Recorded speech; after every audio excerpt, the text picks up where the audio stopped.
कश्मीर में लक्षित हत्याएं, सामान्य होते हालात कैसे बदल गए। जम्मू कश्मीर में कुछ दिनों से प्रवासी मजदूरों और बाहरी लोगों पर आतंकी हमले बढ़ गए हैं।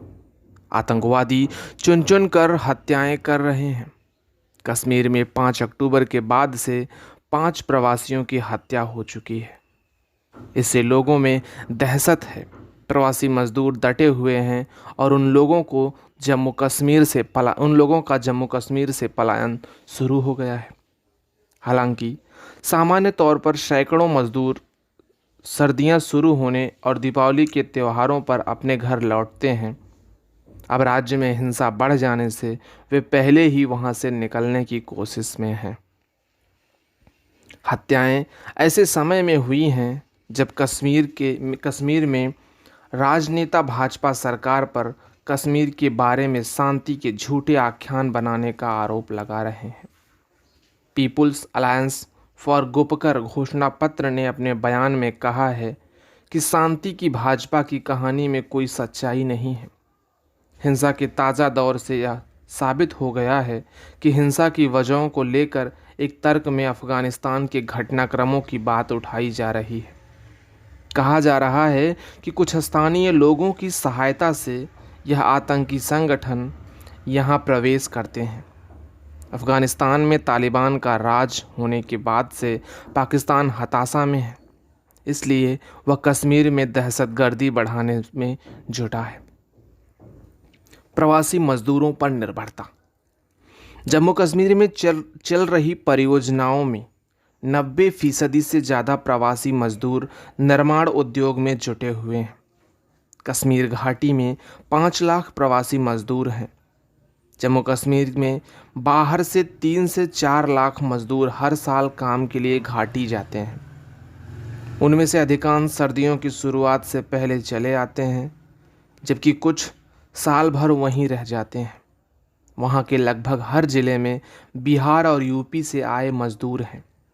सेब का मौसम होने के कारण भी राज्य इन दिनों बाहरी मजदूरों से अटा है। लगभग 41,000 मजदूर संगठित और असंगठित क्षेत्रों की लगभग 4800 औद्योगिक इकाइयों में काम कर रहे हैं। पूर्णबंदी के दौर में लगभग 56,000 मजदूर वहीं फंस गए थे। आतंकियों का एजेंडा। खुफिया एवं सैन्य एजेंसियों के मुताबिक लश्कर ए तैयबा के द रेजिस्टेंस फ्रंट TRF लश्कर ए तैयबा के द रेजिस्टेंस फ्रंट TRF के आतंकवादियों ने कश्मीर में 90 के दशक जैसा माहौल और दहशत फैलाने के लिए लक्षित हत्याएं शुरू की हैं। दरअसल घाटी में कश्मीरी पंडितों को वापस बसाने, स्थानीय लोगों को रोजगार देने और अमन बहाली की कवायद में आतंकी संगठनों ने बाधा डालने की कोशिश की है। कश्मीर में हिंदुओं को बसाने से पहले 90 के दशक में उनकी ज़मीन जायदाद और संपत्ति को वापस दिलाने के लिए राजस्व अदालतें तैयार की जा रही हैं।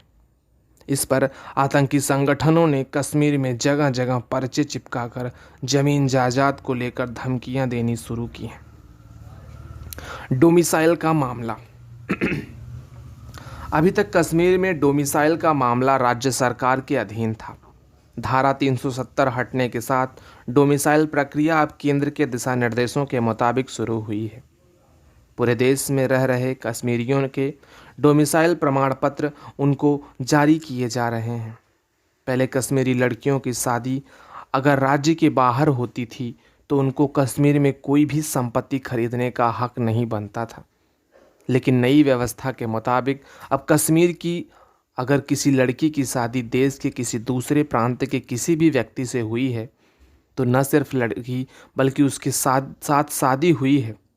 साथ जिसकी शादी हुई है उसके परिवार को भी कश्मीर में संपत्ति खरीदने का हक होगा और वह वहां का निवासी माना जाएगा।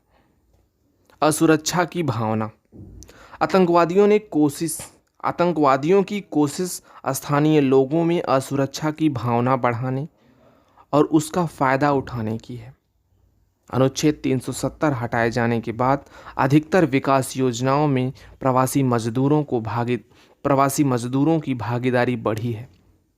इन विकास परियोजनाओं में काम करने वाले बहुत से प्रवासी मजदूर और टेक्नीशियन हैं। जानकारों की राय में जम्मू कश्मीर से अनुच्छेद 370 हटने के बाद से यह संदेश जाने लगा है कि अब सब कुछ केंद्र से सीधा नियंत्रित हो रहा है। ऐसे में मजदूरों और निहत्थे लोगों को निशाना बनाकर वे देश के दूसरे हिस्से के लोगों को यहां आने से रोकने के लिए दबाव बनाने की रणनीति पर काम कर रहे हैं। पर्यटन पर असर। आतंकी हिंसा के ताज़ा दौर में पर्यटन कारोबार पर 20 से 30% का असर पड़ा है। कश्मीर की अर्थव्यवस्था में पर्यटन से कश्मीर की करीब 20% आबादी को रोजगार मिलता है। ऐसे में अगर कश्मीर में से नकारात्मक खबरें आती हैं तो इसका सीधा असर यहाँ के लोगों की रोजी रोटी पर पड़ता है। ताज़ा दौर में कई लोगों ने अपनी बुकिंग रद्द कराई है। श्रीनगर के हाउस बोट ओनर्स एसोसिएशन के महासचिव अब्दुल रशीद के मुताबिक हत्याओं के ताज़ा दौर के बाद 20% बुकिंग रद्द कर दी गई है। अनुच्छेद 370 और कोविड के बाद पर्यटन दुरुस्त होने लगा था। जम्मू कश्मीर पर्यटन विभाग के आंकड़ों के मुताबिक 2021 में अब तक करीब 3 लाख पर्यटक कश्मीर घूमने पहुंचे। बीते 3 महीने में ही 1.5 लाख पर्यटक कश्मीर पहुंचे। अब पर्यटकों की संख्या तेजी से गिरी है। वहां पहुंचे लोग हड़बड़ी में लौटने लगे हैं। धन्यवाद।